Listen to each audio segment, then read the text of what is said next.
Okay, for the problems on page 326 from 20 to 24, you have problems similar to the two I've shown here. So let's look at the first one on the left. So this problem, you have something in common, and that's the x. So the first thing you're going to do is you're going to factor that out. So you have x times x squared minus 25. Now if you notice, this x squared minus 25 is a difference of squares. So you need to factor that further, and that becomes x times x plus 5 times x minus 5. And that's it. That's all you had to do, and then you have to identify where that factorization is on the matching. Now the second problem, which is the one on the right here, on that problem, you have an x in common on all of them.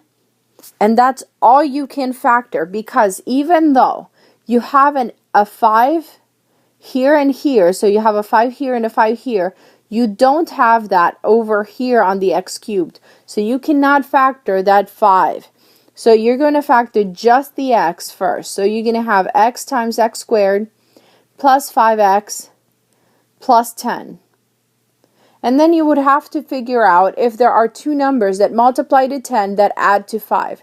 Now the factors of 10 are 1 and 10 and 2 and 5. Now 2 plus 5 is 7 and 1 and 10 is 11. So there's no way to factor that. So this is actually done. So you're done, and you would have to figure out if that is any of the answers on your matching. Since these are not your problems on the book, you wouldn't find these two answers. But that's all you have to do. You're just factoring out whatever you can find and then simplifying to the simplest terms using what you've already learned in previous sections. So you need to factor using the difference of squares, or you need to factor using the rules that we talked about, where you need to identify the second symbol and then the first symbol and then add or subtract and all of that.